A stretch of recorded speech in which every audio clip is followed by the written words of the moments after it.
Welcome to Telugu scribe. నేను మీ journalist Kavya. ఇక మనకు తెలిసిందే ట్విట్టర్లో ఒక వార్ జరుగుతుంది. గతంలో స్మితా సబర్వాల్కి చాలామంది మహిళలు చాలా అండగా ఉండే తనపైన ఒక కార్టూన్ చేసినప్పుడు ఈవెన్ తను హ్యూమన్ రైట్ కమిషన్లో కూడా అప్పీల్ చేసినప్పుడు చాలామంది తనని సపోర్ట్ చేశారు ఈవెన్ సోషల్ మీడియా. కానీ ఇవాళ మాత్రం తను చేసిన ట్వీట్ వల్ల చాలామంది ఇబ్బందికర పరిస్థితులతో పాటు అందరికీ ఆమె మీద కోపం వచ్చే పరిస్థితి ఉంది. అసలు ఆ ట్వీట్ గురించి ఏమంటారు అనేది ఒకసారి పిఓడబ్ల్యూ సంధ్యకు ఉన్నారు, మాట్లాడదాం. సో గతంలో చాలామంది మహిళలు తనకు సపోర్ట్ చేసిన సందర్భాలు, ఈవెన్ మీరు కూడా మహిళ పైన అట్లా కార్టూనిస్ట్ రాయడం కరెక్ట్ కాదు అని తను హ్యూమన్ రైట్కి వెళ్ళినప్పుడు కూడా తనని సపోర్ట్ చేసి మాట్లాడారు. కానీ అట్లాంటి స్మితా సబర్వాల్ వల్ల డిజేబుల్ వాళ్ళపైన చేసిన ట్వీట్ని ఎట్లా తీసుకుంటారు? ఇక్కడ విషాదం ఏంటంటే ఆమె ఆత్మగౌరవం ఎలాంటిది, ఆమె ఆత్మగౌరవం లాంటిదే ఈ సమూహాలకు సంబంధించిన ఆత్మగౌరవాన్ని మర్చిపోవడం. రెండవది, ఒక ఆధిపత్య ధోరణికి ఏ మనిషి గురి అయినా ఆ మనిషి మీద జరిగే పవర్ ఎక్సైజ్ ఆధిపత్య ధోరణి తప్పనేది చట్టం చెప్తుంది, రాజ్యాంగం కూడా చెప్తుంది. మరి ఆమె జెండర్ డిస్క్రిమినేషన్ గురైనప్పుడు ఆమెని చాలా రకాలుగా ట్రోలింగ్ చేశారు, కామెంట్స్ చేశారు, కార్టూన్ వేశారు, అవుట్లుక్లోనో దేంట్లోనో. ఆ కార్టూన్కి వ్యతిరేకంగా ఆమె ఎంత సెల్ఫ్ రెస్పెక్ట్తో ఫైట్ చేసింది మర్చిపోయి అప్పుడు అందరం సపోర్ట్ చేస్తాం. మా మహిళా ట్రాన్స్జెండర్ సంఘాల జేసీ నుంచి కూడా మేము సపోర్ట్ చేస్తాం.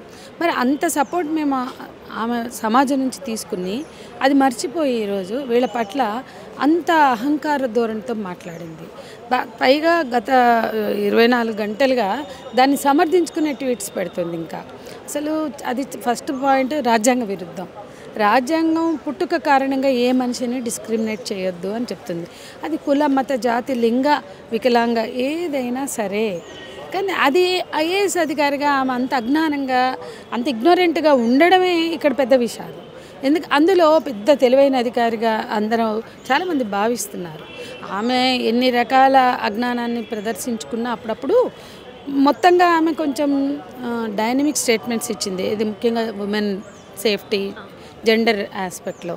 కాబట్టి ఆమెను గౌరవించాం. అట్లాగే ఏం మాట్లాడినా చెల్లుతుందంటే కుదరదు. నీకు ఆ వర్గాల పట్ల అంత అహంకార ధోరణి ఉంటే ఒకవేళ నీకే ఇలా ఐపీఎస్లకి, ఐఏఎస్లకి ఇట్లాంటి బిడ్డలు పుట్టిన వాళ్ళు కూడా నాకు తెలుసు. నాకు 3 ఐపీఎస్లు తెలుసు, ఇలాంటి బిడ్డలు పుట్టిన వాళ్ళు 2 ఐఏఎస్లు తెలుసు. నాకు వ్యక్తిగతంగా ఈ రాష్ట్రానికి డీజీపీ చేసిన ఒక వ్యక్తికి కూడా ఇట్లాంటి బిడ్డ ఉన్నారు.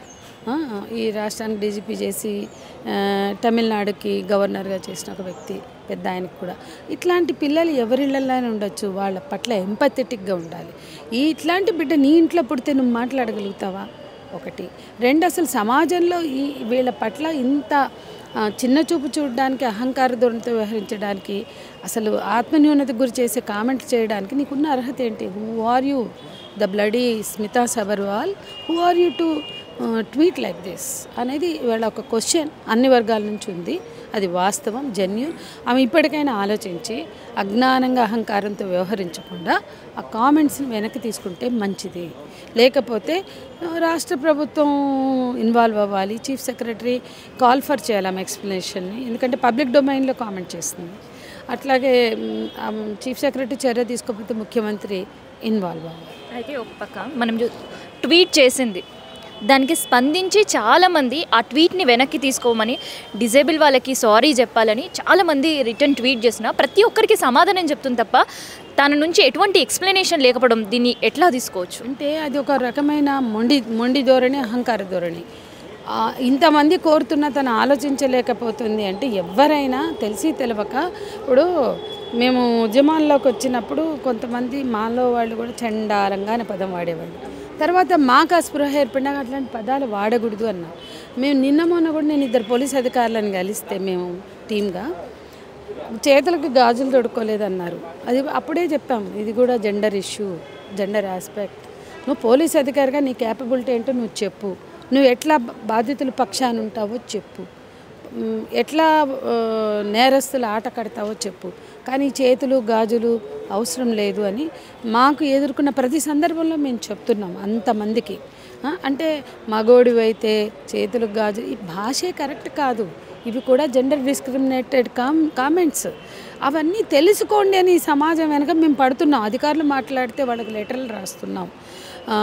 పెద్ద పెద్ద ముఖ్యమంత్రులు, మంత్రులు మాట్లాడితే చీఫ్ జస్టిస్కి వెళ్ళి మేము పిఏఎల్ వేసిన సందర్భాలు ఉన్నాయి.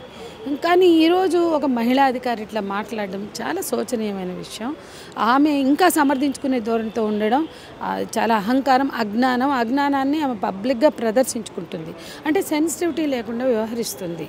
అమ్మా నువ్వు మహిళగా ఎంత బాధ్యతగా ఉన్నా గౌరవిస్తారు, నువ్వు కాన్ఫిడెంట్గా ఉంటే కూడా గౌరవిస్తారు. కానీ నువ్వు హెడ్ స్ట్రాంగ్ అయిపోయి నువ్వు దాన్ని తలబిరుస్తనంతో దురహంకార ధోరణితో మాట్లాడితే ఎవ్వరూ యాక్సెప్ట్ చేయరు. అది ఆమె అర్థం చేసుకోవాలి. అయితే ఏదో రోడ్డున పోయిన వాళ్ళు నోటుకొచ్చినట్టు మాట్లాడితే ఎట్లుంటుందో, ఇవాళ ఒక గవర్నమెంట్ సెక్టార్లో ఒక అధికారినిగా ఉండి ఒక పొజిషన్లో ఉండి స్మితా సబర్వాల్ ఇట్లాంటి వర్డ్స్ అంటే ఇట్లాంటి ట్వీట్ చేయడం పట్ల అసలు గవర్నమెంట్ నుంచి ఇప్పటివరకు ఎట్లాంటి స్పందన కూడా లేదు. సో దాన్ని ఎట్లా తీసుకోవచ్చు మనం? ప్రభుత్వం స్పందించాల్సిన విషయమే. ఆమెకి పర్సనల్గా ఫోన్ చేసినా అవన్నీ వెనక్కి తీసుకో అని చెప్పగలిగే అధికారులు, మంత్రులు ఉన్నారు ఈ రాష్ట్ర ప్రభుత్వంలో, పాలక వర్గంలో. వాళ్ళు కూడా ఇగ్నోరెంట్గా ఉండడం అనేది కరెక్ట్ కాదు, ఇన్సెన్సిటివ్ యాటిట్యూడ్. ఐఏఎస్ అధికారుల సంఘానికి కూడా నేను విజ్ఞప్తి చేస్తున్నా, ఆమెతో మాట్లాడి అవి వెనక్కి తీసుకునేలా చేయాలి. ఇవాళ ఐఏఎస్ అధికారులు వేధింపులకు గురైనప్పుడు, రాజకీయ నాయకుల అహంకారానికి, ఆధిపత్య ధోరణికి గురవుతున్నప్పుడు, బలవుతున్నప్పుడు కూడా మేము స్పందించాం గతంలో. వాళ్ళని ఇల్ట్రీట్ చేయడం, వాళ్ళని హాంట్ చేయడం, వాళ్ళని లేదు ఈమె గురించే కాదు, నిజాయితీ అధికారులను కూడా బెదిరించడం, వేధించడం, ట్రాన్స్ఫర్లు చేస్తే కూడా ప్రజలు నిలబడ్డారు. ఒక అందుకే గోదావరి జిల్లాలో సుబ్రహ్మణ్యం గారిని తీసేసినప్పుడు, అట్లాగే అనేక చోట్ల ప్రభుత్వాలు తప్పు చేస్తే ఇవి తప్పు అని దానికి సవరించే విధంగా, దాన్ని ధిక్కరించే విధంగా కొంతమంది ఐఏఎస్ అధికారులు ఈ రాష్ట్రంలో పనిచేస్తే వాళ్ళు ఇబ్బందులకు గురయ్యారు, ఐపీఎస్లు కూడా. అప్పుడు కూడా మేము వాళ్ళకి మద్దతు ఇచ్చాం. ఎందుకంటే జెన్యూన్గా ఉన్న వాళ్ళు వేధింపులకు గురైతే వాళ్ళ పక్షాన నిలబడడం మా బాధ్యత అనుకున్నాం. అట్లాగే ఈ రాష్ట్రంలో యుగంధర్ కానీ, ఎస్ఆర్ శంకరన్ కానీ ఈ వర్గాల హక్కుల కోసం చాలా పనిచేశారు. వాళ్ళని స్పిరిట్గా తీసుకోవాల్సిన ఒక ఐఏఎస్ అధికారి ఇవాళ కేవలం ఫిజికల్ అంశాలకే ప్రాధాన్యత ఇవ్వడం, వాటికే ప్రాధాన్యత ఇచ్చి నీ ఫేస్బుక్లో ఫోటోలు పెట్టుకుని నీ అజ్ఞానాన్ని ప్రదర్శించుకున్నావు. పోనీలో అది నీ ఇంట్రెస్ట్, నీ పర్సనల్ టేస్ట్ అనుకున్నావు.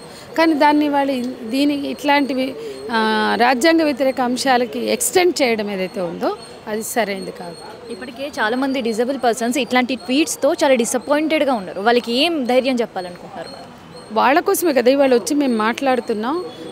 ఎవరైనా వాళ్ళ పట్ల ఎంపథెటిక్గా ఉండాలి, సింపథెటిక్గా ఉండొద్దని ఆ హ్యాండిక్యాప్డ్ పదం పోయి డిఫరెంట్లీ అంటే హ్యాండిక్యాప్డ్ పోయి డిజేబుల్డ్ వచ్చింది, డిజేబుల్డ్ పోయి ఫిజికలీ ఛాలెంజ్డ్ వచ్చింది. అరే ఫిజికలీ ఛాలెంజ్డ్ అంటే మెంటలీ వీక్ అని వస్తుంది కదా, కాబట్టి డిఫరెంట్లీ ఏబుల్డ్ అనే పదం కాయిన్ అయింది వరల్డ్ ఇంటర్నేషనల్గా. అది కూడా స్పృహ లేకుండా మన ఐఏఎస్ మహిళా అధికారి మాట్లాడుతుంది. డిఫరెంట్లీ ఏబుల్డ్ అనే పదానికి అర్థం తెలిస్తే ఈ చెత్త ట్వీట్ తీసేస్తుంది. ఆ డిఫరెంట్లీ ఏబుల్డ్ పదం ఎందుకు వచ్చిందో ఒక ఐఏఎస్ అధికారిగా ముందు ఫస్ట్ అది కనిపెట్టుకో, అది అర్థం చేసుకో, అవగాహన చేసుకో, అప్పుడు నీ ట్వీట్ నువ్వే తీసేస్తావని నేను చెప్పదలుచుకున్నాను.